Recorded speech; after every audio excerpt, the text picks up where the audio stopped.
하나님의 말씀은 디모데후서 3장 16절 말씀입니다. 모든 성경은 하나님의 감동으로 된 것으로 교훈과 책망과 바르게 함과 의로 교육하기에 유익하니. 아멘. 할렐루야. 서로에게 평강의 복을 기원하는 마음으로 샬롬 인사 나누시기 바랍니다. 샬롬. 샬롬. 토요 새벽 기도에 잘 나오셨습니다. 사순절이 지나고 부활절이 지나고 첫 토요일 새벽 기도 여러분 잘 나오셨습니다. 오늘 나와보시니까 어떻습니까? 날씨가 좀 풀린 것 같죠? 좀 느끼셨습니까? 그동안에 추워가지고 새벽 기도 나오기가 불편하셨던 분들은 이야말로 이제 호시절을 맞이하신 것입니다. 날씨도 훈훈하고 봄바람, 기온도 마일드하고 좋은 기도하기에 딱 좋은 계절을 맞이해서 새벽 기도 여러분 부지런히 나오시기를 바랍니다. 오늘도 친교부에서 맛있는 국밥을 준비했다고 하니까 새벽 기도 끝나고 친교실로 오셨다가 돌아가시기를 바랍니다. 내일이 주일입니다. 내일을 준비하는 오늘 하루가 되시기를 바랍니다. 오늘 본 말씀 다시 한번 같이 읽겠습니다. 16절 말씀 같이 읽겠습니다. 시작. 모든 성경은 하나님의 감동으로 된 것으로 교훈과 책망과 바르게 함과 의로 교육하기에 유익하니. 모든 성경은 무엇으로 되었다고요? 하나님의 감동으로 되었다. 이걸 뭐라고 하죠? 하나님의 영감이라고 합니다. 영감, inspiration. 영감. 홀로 되신 할머니하고 설교 잘 못하는 목사하고 공통점 뭐라고요? 영감이 없다. 영감이 없다는 거예요. 아직 전달이 잘 안 되시는 분들이 계신 모양이에요. 우리가 영감을 깨달아야 됩니다. 성경은 하나님의 감동, 하나님의 영감, 인스피레이션으로 된 책입니다. 그런데 성경 영감설에 여러 가지 이론들이 있어요. 다른 이론들은 우리가 거들떠 볼 필요가 없고 두 가지 성경의 영감설에 대한 견해가 있습니다. 하나는 mechanical inspiration, 기계적인 영감설이 하나고, 또 하나는 organical inspiration, 유기적인 영감설이 다른 하나입니다. 신학적인 용어인데 이 무슨 말인가? 기계적인 영감설이라고 하는 것은 성경의 기자들, 성경의 기록자들이 하나님의 말씀을 기록할 때 하나님이 불러주신 대로 받아쓰기를 했다. 그것이 바로 기계적인 영감설입니다. 그러니까 성경 기자들의 지성이나 경험이나 특성이나 개성들은 전혀 포함되지 않고 그들은 하나님의 딕테이션, 하나님이 말씀하시는 것을 마치 구술을 받아 쓰는 것처럼 글자 한자 한자를 받아서 기록한 책이다 라고 성경의 영감을 이해하는 것이 기계적인 영감설이에요. 소위 말하는 축자 영감설입니다. Organical inspiration, 유기적인 영감설은 무엇을 말하는가? 그것은 성령의 감동이 임하는데 성경의 기자가 가지고 있는 경험과 특성, 지혜와 지식, 문화와 배경, 문체와 어휘, 성경 각 기자들이 가지고 있는 그 모든 소양들을 성령께서 다 사용하셔서 성경을 기록하게 하신 것이다. 그것이 유기적인 영감설의 의미입니다. 자, 두 가지를 말씀드렸는데 전자와 후자, 성경을 여러분이 성경의 영감설을 믿는 분들이실 텐데 전자가 맞다, 그런 분 계실 거고, 후자가 맞는 것 같다 하는 분이 계실 거예요. 질문을 해도 되겠습니까? 전자가 맞다 한번 손 들어보세요. 아무도 안 계십니까? 한 분 계시는 것 같네. 후자가 맞다 한번 손 들어보세요. 다 맞다는 분도 계시고, 후자가 맞다는 분들이 조금 더 몇 분 더 계신 것 같네요.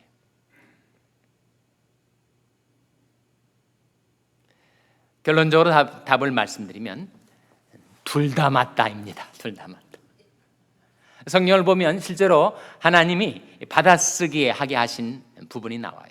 예레미야에게 하나님께서 너는 이 말씀을 유다 백성들에게 이르라 하시면서 그 말씀을 받아쓰게 하셨어요. 딕테이션 하셨습니다. 근데 그 말씀을 가지고 갔더니 아광 요야김이 불쾌하다고 그 말씀이 기록된 성경책을 찢어가지고 겨울 난로불에다가 집어넣었어요. 그러면 성경의 원본이 사라진 거 아닙니까? 성경의 원본은 사라지지 않아요. 그 요야김이 하나님을 반역하는 악한 왕이 하나님의 말씀을 경외하지 않고 그 말씀을 찢어 난로불에 집어던진 그 성경책은 1차 사본일 뿐입니다. 하나님께서 그것을 보시고 다시 예레미야를 불러서 너는 이 요야김이 없애버린 이 말씀을 다시 기록하라. 원본은 있는 거죠. 원본은 하나님께 있는 것입니다. 그리고 인간 기록자가 받아 쓴 성경책은 1차 사본, 2차 사본이 되는 것입니다. 그래서 성경에는 딕테이션에 의해서 소위 말하는 기계적인 영감설, 축자 영감설에 의해서 기록된 부분이 있고, 또 보면 바울 서신하고 베드로 서신이 다르잖아요. 마태복음하고 누가복음이 다르지 않습니까? 마가복음과 요한복음이 달라요. 내가복음은 물론 다르겠죠. 그렇게 사람들마다 성경의 기록자가 자신의 특성, 자신의 개성, 자신의 경험, 자신의 교육, 자신의 문화와 문체와 어휘, 자기가 자주 사용하는 어휘가 있게 마련 아닙니까? 그 어휘가 구성되어 이루는 사람마다 문체와 스타일이 다를 수가 있는 거예요. 실제로 성경을 보면 성경이 단일한 책이 아닙니다. 물론 주제와 그 하나님의 구원을 증거하는 데 있어서의 완벽한 통일체를 구성하고 있지만 그 66권의 각 책들이 다 개성이 뚜렷해요. 그러니 성경은 받아쓰기에 의해서 축자 영감설, 기계적인 영감설이 맞는 그런 부분도 있고, 성령의 감동으로 이루어진 것이지만 성경 기자의 인격과 경험과 특성을 사용하셔서 거기에 성령의 감동을 불어넣어서 그것을 기록해 하신 하나님의 말씀. 그래서 그 양자를 다 합해서 plenary inspiration이라고 하는데, 그것은 뜻은 바로 전체적인 영감이라는 거죠. 무슨 컨퍼런스가 열려서 전체 회의를 plenary session이라고 하지 않습니까? 바로 plenary inspiration은 성경은 그것이 축자 영감에 의해서 기록된 것인지 유기적인 영감에 의해서 기록된 것인지 전체가 다 성령의 영감에 의해서 기록된 책이다 하는 것이 바로 plenary inspiration입니다. 오늘 본 말씀이 바로 그것을 증거하고 있지 않습니까? 모든 성경은 하나님의 감동으로 되었다. 성경 66권이 우리 한 권의 책으로 우리에게 주어진 이 성경 전체를 뜻하기도 하지만 이 모든 성경이 의미하는 바는 every scripture, 각 성경을 뜻하는 것으로서 66권 한 권 한 권이, 그리고 한 장 한 장이, 그리고 하나님 말씀 단어 하나하나에 이르기까지 성령의 감동이 배어들어 있다. 그런 뜻이란 말이죠. 그래서 이 부분에서만 디모데후서 3장에서만 그렇게 증거하는가? 베드로후서 1장 20절 21절 한번 보세요. 거기에 성경의 영감에 대해서 뭐라고 말씀하시는가를 한번 보시기 바랍니다. 베드로후서 1장 20절 21절 말씀 같이 읽겠습니다. 신약성경 384면 신약성경 384면 베드로후서 1장 20절 21절 같이 읽겠습니다. 베드로서 1장 20절 21절 말씀 같이 읽겠습니다. 시작. 먼저 할 것은 경의 모든 예언은 사사로이 풀 것이 아니니 예언은 언제든지 사람이 뜻으로 낸 것이 아니요 오직 성령의 감동하심을 입은 사람들이 하나님께 받아 말한 것임이니라. 그것이 바로 성경의 전체적인 영감, 받아쓰기에 의한 딕테이션이든지 그 성경의 기록자들의 그 개성과 특성, 그 모든 것을 다 성령께서 활용하셔서 성령의 감동하심 가운데 기록하게 한 책이든 모든 성경, 각 성경은 하나님의 감동으로 된 것이다. 그래서 성경은 신비스러운 책입니다. 아브라함 링컨이 그런 말 하지 않았어요? 창조자 하나님께서 인류를 위하여 베푸시는 모든 축복들은 다 이 성경책 속에 들어 있습니다. 성경 없는 대학 교육보다 대학 교육 없는 성경 교육이 더 낫다. 그렇게 말을 하죠. 세상의 모든 도서관에 있는 책들을 다 합해 놓아도 성경책 한 권 속에 들어있는 그 지혜와 은혜를 따라가지 못합니다. 그 말씀을 사랑하고 그 말씀을 즐거워하고 그 말씀을 묵상하고 그 말씀 따라 사는 것이 인간의 최대의 행복입니다. 내가 오늘날 너희 행복을 위하여 명하는 여호와의 모든 명령과 규례를 지킬 것이 아니냐. 나는 그의 명령이 영생인 줄 아노라. 이 세상에 살 동안에 행복하게 풍성하게 살고 그리고 장차 이 세상의 삶을 우리가 마치고 죽어서 장차 들어갈 천국에서 영생을 누리는 길이 어디에 있는가? 성경책 속에 나와 있다는 거예요. 너희는 길에 서서 보며 옛적 길, 곧 선한 길이 어디인지 알아보고 그리로 행하라. 너희 심령이 평강을 얻으리라. 평강을 얻는 길이 거기에 있습니다. 옛적 길, 그 선한 길이 어딘지 알아보고 그리로 행하며 사는 것. 그 성경책이 4가지에 유익하다는 거예요. 오늘 16절 말씀에 다시 돌아와서 보시면 모든 성경은 하나님의 감동으로 된 것으로 이 4가지에 유익하다. 4가지가 뭐예요? 교훈과 책망과 바르게 함과 그리고 뭡니까? 4번째? 의로 교육하기에 유익합니다. 한 가지 한 가지를 잠시 생각을 해보세요. 성경은 교훈에 유익합니다. 성경은 우리를 교훈해줘요. 가르쳐주고 깨우쳐주는 책입니다. 그러면 정말 지혜로운 인생을 살기를 원하는 사람들은 성경의 교훈에 귀를 기울여야 됩니다. 우리가 성경의 가르침을 받으면 성경의 지혜가 내 마음속으로 흘러들어와요. 그래서 지혜로운 인생을 사는 길이 성경의 교훈, 성경의 가르침을 받으며 사는 것입니다. 교훈이 뜻하는 바는 인간이 어떻게 살아야 할 길을 발견하는 거예요. 성경엔 길이 있습니다.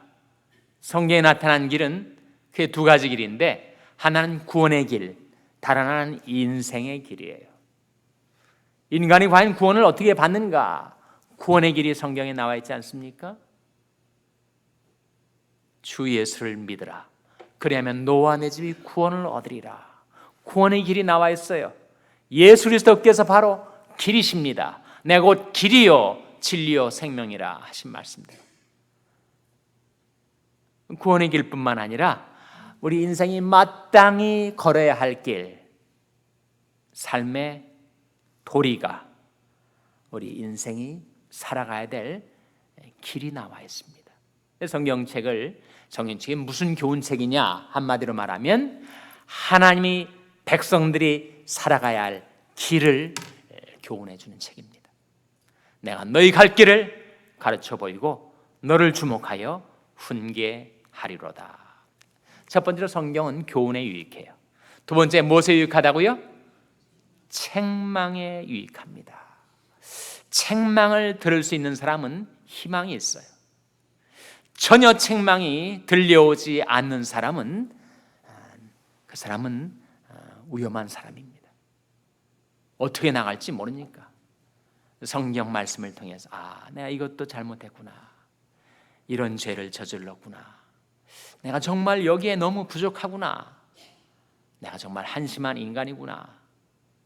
성경의 거울에 비추어 본 자신의 결함, 자신의 문제, 자신의 잘못을 책망받을 수 있는 사람은 희망이 있는 사람이라는 거죠.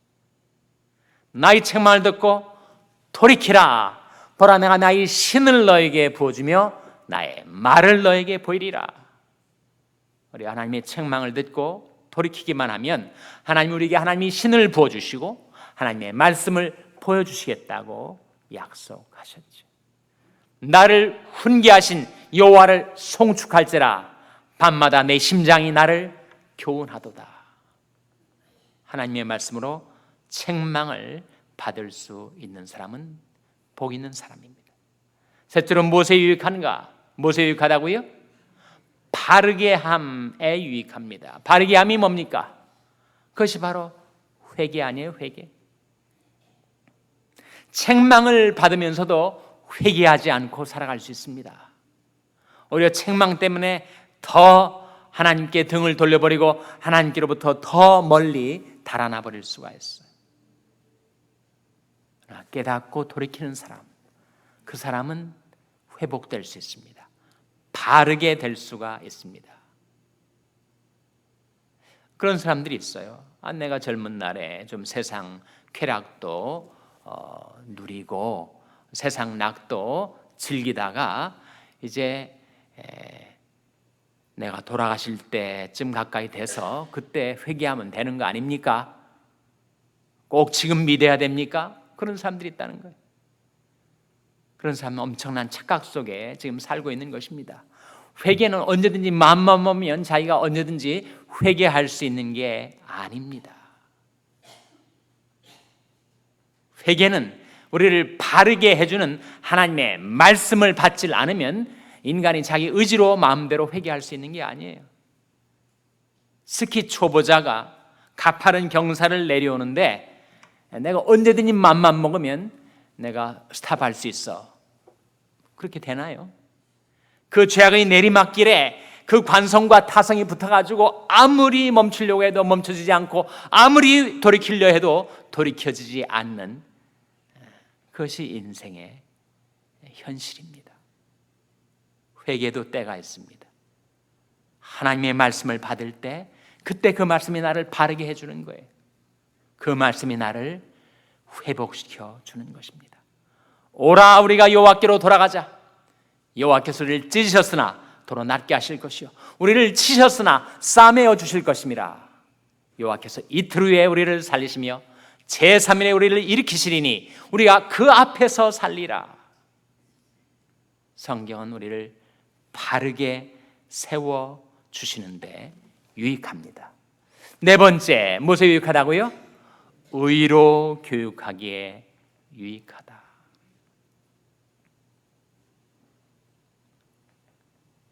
영어 표현을 써서 미안합니다만 한마디로 stay the course, 그 길을 계속 가게 하는데 유익합니다.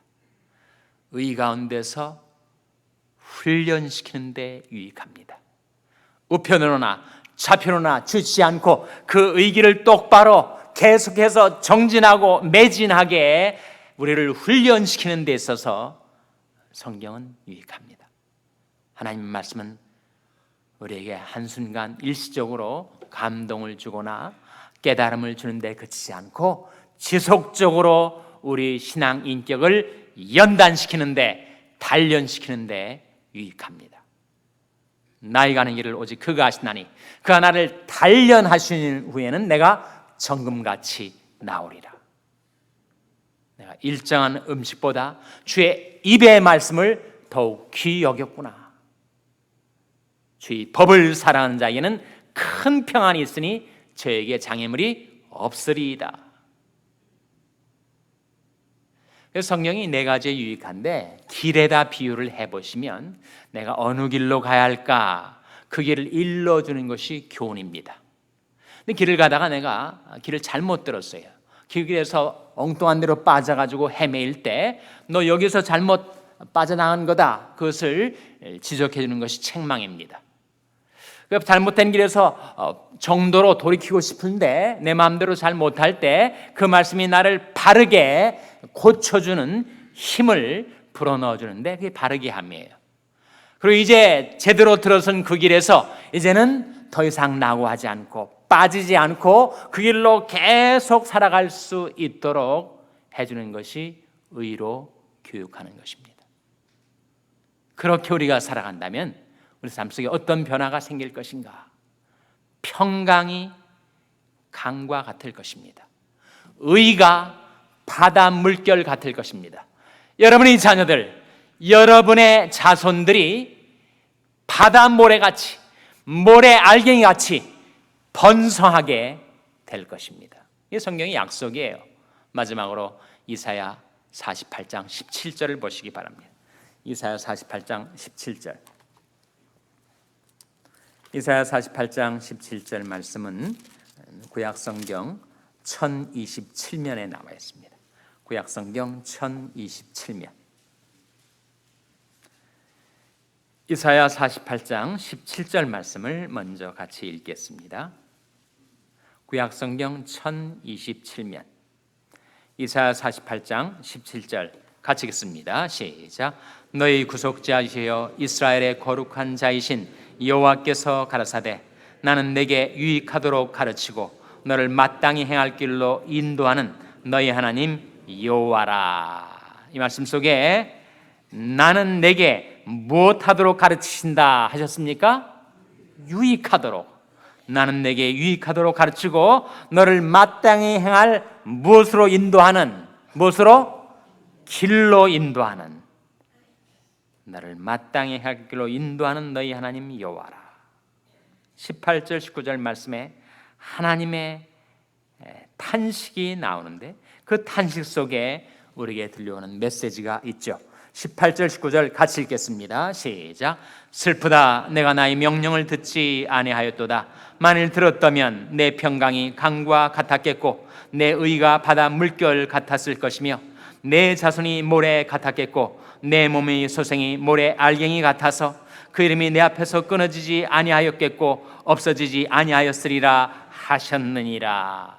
정말 이것이 우리의 기도 제목 아닙니까? 우리가 날마다 새벽기도 나오는 이유가 뭐예요? 하나님, 제 삶 속에 평강이 강과 같이 흐르고 의가 바다 물결같이 넘쳐나고 하나님 베푸신 축복과 번창과 형통한 삶을 살게 되고 우리 당대뿐만 아니라 우리 자녀들, 우리 자손들이 세대 이르기까지 그들의 하나님의 축복을 받아서 바다 모래 알갱이처럼 번성하게 되는 것이 우리가 새벽 기도에 나와서 하나님 앞에 기도하는 이유 아닙니까? 그것이 언제 이루어진다고요?